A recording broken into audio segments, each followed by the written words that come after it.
Pegando 2 pênaltis, realmente não tem como não ser consagrado ainda com a vitória de 4-1. Sobre o que o Lino estava falando, né, enaltecendo o posicionamento do Raí com relação ao Fernando Diniz, e isso é louvável, porque normalmente os gestores eles têm um comportamento de acordo com o que vai a rede social, com o que vai a torcida e não com o que ele tem convicção.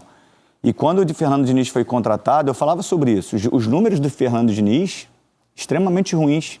Deixou o Atlético Paranaense na zona de rebaixamento, Fluminense na zona de rebaixamento. Então ele foi contratado especificamente por sua ideia de jogo que agradava, não pelos números, não pelos resultados. E você bancar isso é legal, e ver o resultado é melhor ainda, né? Quando você acredita no trabalho, quando você percebe a evolução. E o Raí está de parabéns pela permanência, agora dá sequência no trabalho. Lino, voltando agora aqui com você. Era bem isso que eu falei, porque eu falaria assim, eu concordo com o Pedrinho, acho que a figura do Raí, as decisões que o São Paulo tomou, principalmente por ele, né, de segurar o trabalho e tomara que isso comece a se tornar lição no futebol brasileiro, que continuidade, que trabalho que tenha visão de médio, longo prazo pode dar resultado e a identidade que o São Paulo criou a partir do Fernando Diniz vai fazer diferença, mesmo que ele saia depois. Ainda que o São Paulo resolva, mudando diretoria, trocar treinador, o legado do Diniz já está se consolidando. O São Paulo, nesse momento, é o único time que só perdeu 2 no Campeonato Brasileiro.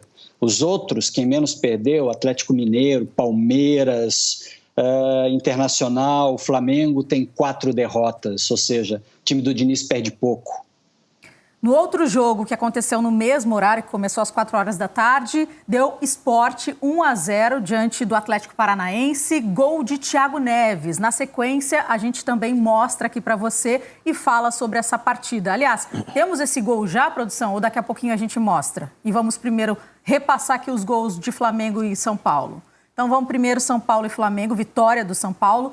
Vamos começar então. O primeiro gol saiu dos pés do Pedro. Sim, jogador. Vamos colocar então aí na tela para a gente conferir juntos e o Lino também repassar com a gente. Aí então o primeiro gol, como eu tinha falado, do Pedro, que está numa fase incrível no Flamengo, Pedrinho. Muita qualidade, né? Ele consegue segurar, sustentar o Diego ali no corpo para fazer a finalização. Mas mesmo ganhando de 4-1, a gente percebe erros, né? Por isso que tem que dar tempo para o trabalho.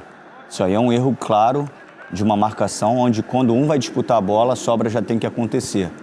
Quando você joga em linha, tem essa disputa no alto. Quem está disputando pressiona o adversário e os outros fecham um pouquinho mais. Aí também um erro de marcação. Gol do Tietê, 17 do Exatamente. Primeiro tempo. O Bruno Henrique, lá do lado esquerdo, tinha que ter acompanhado o Tietê, porque é a função dos extremos também. E ele fica torcendo pelo lance. Aí quando ele tenta acelerar o movimento, já não dá mais. Depois ainda teve o gol do Brenner, aos 46 do primeiro tempo. A gente está vendo nesse momento.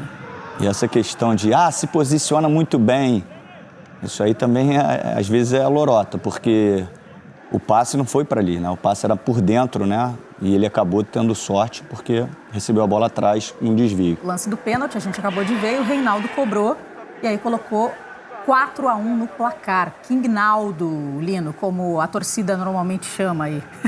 Não, ali foi o terceiro. Foi o terceiro, perdão.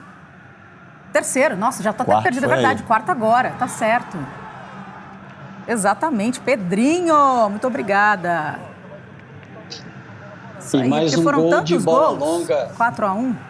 Fala, Lino. E mais um gol, Karine e Pedrinho, de bola longa de goleiro, né? O primeiro do Flamengo foi assim, o último do São Paulo também, o que nos dá sempre a certeza de que não existe fórmula mágica. O que existe é trabalho bem feito, o que existe é movimento bem executado, enfim, bola longa ou bola curta, você tem que fazer direito. Gol do Luciano. Sim, o quarto foi do Luciano. A gente citar o nome dele também. Mas até, isso que o Lino falou é interessante, até a bola longa hoje ela é estruturada de forma diferente.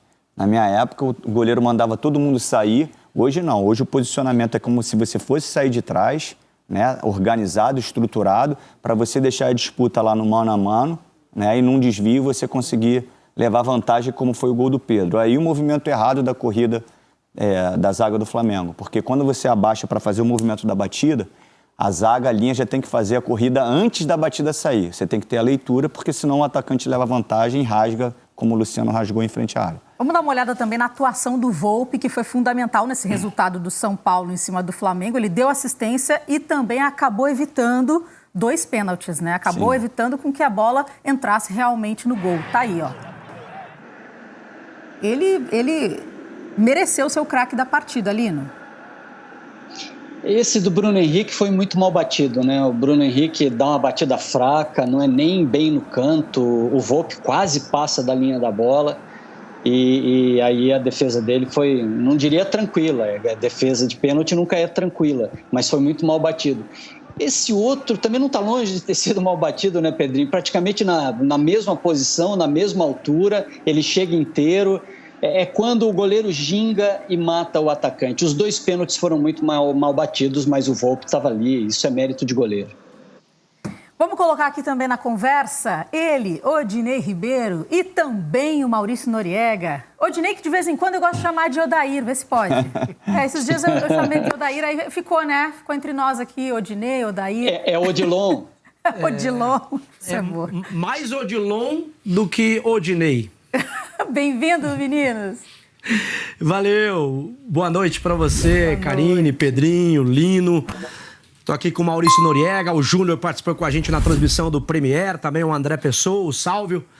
Nori, jogo maravilhoso do time do São Paulo, né? Você destacava muito bem quando eu perguntei para você de algum destaque individual, Daniel Alves indo bem, você falou, não, é o momento do São Paulo, no geral, funcionou e funcionou muito bem.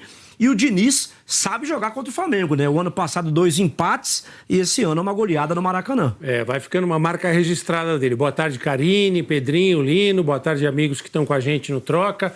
O jogo do São Paulo, principalmente no segundo tempo, ele beirou a perfeição dentro da proposta. E não só no segundo tempo, porque desde o início a equipe do São Paulo não deu nenhuma paz para o Flamengo. O Flamengo ficou incomodado no jogo o tempo inteiro. Marcação alta, pressão na saída de bola, ocupação de espaço, dobra, às vezes até marcação tripla em alguns momentos. O São Paulo não se abalou ao sair atrás no placar e na minha visão, na minha leitura, sempre teve um certo controle do jogo. Nunca deixou que o Flamengo fizesse o que o Flamengo costuma fazer com seus adversários, que é impor o seu estilo. O Flamengo é o time que amassa o oponente. Nesse jogo, no segundo tempo principalmente, o Flamengo foi amassado pelo time do São Paulo. O Flamengo não conseguiu jogar no segundo tempo. E a gente viu vários jogadores do Flamengo no gestual, no comportamento, transferindo essa situação numa revolta, uma revolta justa dentro de campo, né? Ficando irritados com marcação, irritados com marcação da arbitragem, irritados com situações de jogo. Então, acho que isso é mérito, diria que coletivo do São Paulo. O São Paulo mapeou todos os problemas que o Flamengo teria para o jogo. E o maior deles, aí eu deixo para os meus colegas de bancada também avaliarem, não sei se eles vão concordar comigo. O Flamengo não teve meio campo no jogo de hoje. Foi o pior setor do Flamengo. Sentiu demais a ausência, principalmente do Thiago Maia, mas também somada à do Arão. O meio-campo foi ocupado pelo time do São Paulo e, a partir dessa ocupação, o São Paulo desenhou sua vitória. E tivemos um duelo também, né, gente? Com o Gerson e o Daniel Alves, né? Daniel Alves na função de marcar o Gerson, o Gerson na função de marcar o Daniel Alves. Quase eu tive que narrar aqui um UFC. Mas, enfim, Karine, vocês ficam à vontade aí. São Paulo 4-1 e realmente é isso, né? O Volpi inspirado, 2 pênaltis e ainda deu uma assistência pro gol do Luciano. Hashtag troca de passes, vocês também fazem o programa aqui junto conosco. E a Ana colocou, olha lá o Odilino, que seria o Odinei, né? Odinei. Pensei que fosse Odilindo. Pode ser também, Odilindo. Que isso, hein? Mas falando agora sobre essa questão do meio-campo, você concorda com o Nori, Pedrinho? Concordo, eu acho que o Flamengo tem um estilo de jogo um pouco mais agressivo no meio de campo, né? Acabou botando um menino que sustenta muito mais a posição. Agora, com relação ao Daniel Alves, eu acho que às vezes eu briguei sozinho nessa aí também, mas eu não concordava com as críticas que ele vinha recebendo, porque as pessoas esperam do Daniel Alves, é um jogador que ele nunca foi. As pessoas esperam, porque ele por ter jogado em grandes times europeus e ser um dos jogadores mais vitoriosos da história, que ele chegasse aqui e fizesse fosse um diferencial de definir os jogos como um camisa 10, como um Messi, e ele nunca foi. Ele sempre foi um coadjuvante de muita eficiência. E eu acho que ele continua sendo isso, dentro de uma função diferente, É lógico que ele pode ter caído de um rendimento, mas estava caindo muito na conta dele um desempenho, de repente, não tão bom do São Paulo. E eu não via dessa forma. Eu acho que ele sustenta ali muitas coisas dentro de uma partida, como muitos movimentos coordenados e treinados pelo Fernando Diniz, que precisam de orientações dentro do campo. Ele é um cara que comanda isso. Tecnicamente, ele é diferente. Eu acho que esse jogo, como o Nori falou, dentro de um contexto coletivo, eu acho que ele se portou bem, mas eu acho que as críticas estavam sendo um pouco pesadas para o Daniel.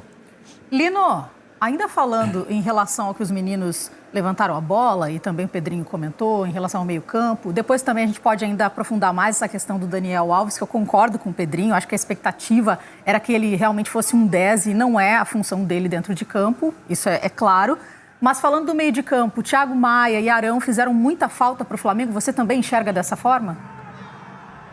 Enxergo, sim, mas acho que a principal questão do meio-campo, o Nori colocou muito bem, o time do São Paulo conseguiu ser melhor do que o Flamengo nesse setor, isso foi decisivo, mas principalmente por um fator. O São Paulo sai jogando como poucos, a pressão do Flamengo não deu certo, a pressão no centro do campo também não. Os escapes do São Paulo são muito bem elaborados coletivamente. O Flamengo não conseguiu pressionar. O Felipe Luiz chegou a falar sobre isso ainda há pouco na entrevista, né? A gente não conseguiu pressionar a bola, não conseguiu atacar o time deles quando eles saíam jogando, atacar o campo, preencher espaço, como normalmente o Flamengo faz. Talvez o Flamengo não tenha conseguido alcançar o nível de eficiência habitual porque enfrentou um adversário que tem escapes muito qualificados. O São Paulo fez isso.